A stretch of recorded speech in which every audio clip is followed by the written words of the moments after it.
nosebleeds, coughing up blood, even blood in the urine. Sounds serious, doesn't it?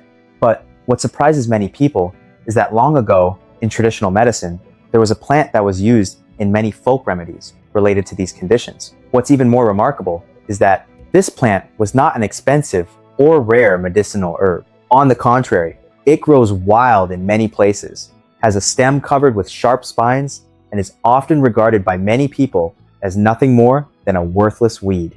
Hello, I am Max. I specialize in researching and learning about herbal plants that are among the best for health and have great value. If you would like to learn about more medicinal plants that are especially beneficial for health, please subscribe to the channel and turn on notifications so you don't miss any videos about rare medicinal herbs. And if you know of any medicinal plants with health benefits, please share them with me and everyone else in the comment section below. So what exactly is this plant?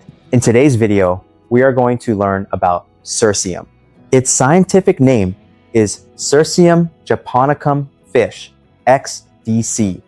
This perennial plant is commonly found throughout Northeast Asia. More than 200 species of Cirsium have been identified worldwide.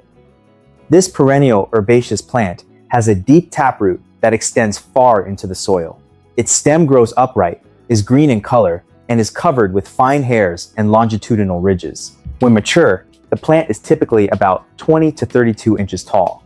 Its fruits are small, slightly flattened seeds, measuring about 0.08 to 0.12 inches in length. Cirsium japonicum is found in grasslands and along sparse forest edges at elevations of approximately 900 to 1,800 meters. It flowers from May to July and bears fruit from August to October. According to traditional Eastern medicine texts, Cirsium japonicum is considered cooling in nature with a slightly bitter and sweet taste, and is commonly used for the purpose of clearing heat, cooling the body, and helping to stop bleeding. If you have ever seen this thorn-covered plant in the wild, you might find it hard to believe that behind its rough appearance lies a history of use that has been passed down through many generations. Traditionally, Cirsium japonicum was often prepared as a decoction or crushed and applied externally to help with cases of nosebleeds, vomiting blood, excessive uterine bleeding, and certain other bleeding conditions. Not only that, this plant has also been known for helping reduce swelling, supporting pain relief, and frequently appearing in folk remedies for boils and inflammatory conditions. And what I personally find most interesting is not the uses recorded in herbal medicine books, but rather the fact that a wild plant covered with sharp spines and often pulled out and discarded by many people could be preserved in traditional medicine for hundreds of years. Perhaps that is what has made Cirsium japonicum one of the most noteworthy medicinal plants in folk medicine. And also why, even today, many people continue to learn about this remarkable plant. While researching Cirsium japonicum, I found that the harvest time plays a very important role in the quality of the medicinal material. Typically, the plant is harvested in autumn, which is also when it is entering its peak flowering stage. According to many references and medicinal herb producers, this is considered the ideal time to harvest the stems, leaves, and flowers. After harvesting, the roots are usually removed, while the stems and above ground portions are retained for processing into dried herbal material. Next, all of the harvested material is washed thoroughly several times with water to remove soil, dust, and other impurities that may remain on the plant. Personally, I believe this is a very important step because no matter how good a medicinal herb may be, if it is not cleaned properly, the quality of the final product can be significantly affected. After cleaning, the plant material is placed into specialized drying systems. Today, many facilities use modern drying technologies to better control temperature and humidity during processing.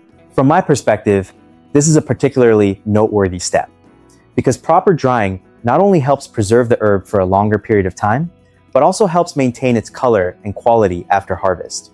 Once the drying process is complete, the dried herb is cut into smaller pieces for easier packaging and use. Finally, the product is carefully packaged before being distributed to the market.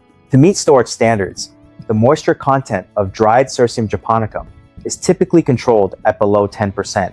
This helps reduce the risk of mold growth, extends storage life, and ensures product quality.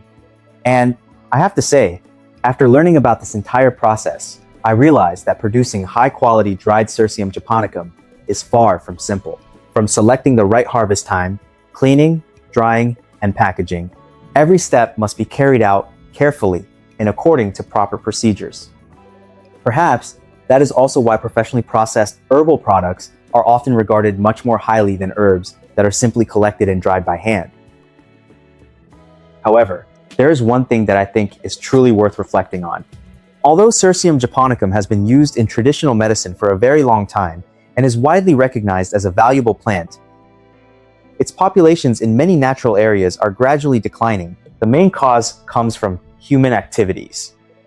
As natural grasslands, open fields, and the habitats of many native plant species are reduced to make way for urban development, roads, and agricultural production, Cirsium japonicum is also losing much of its natural growing environment.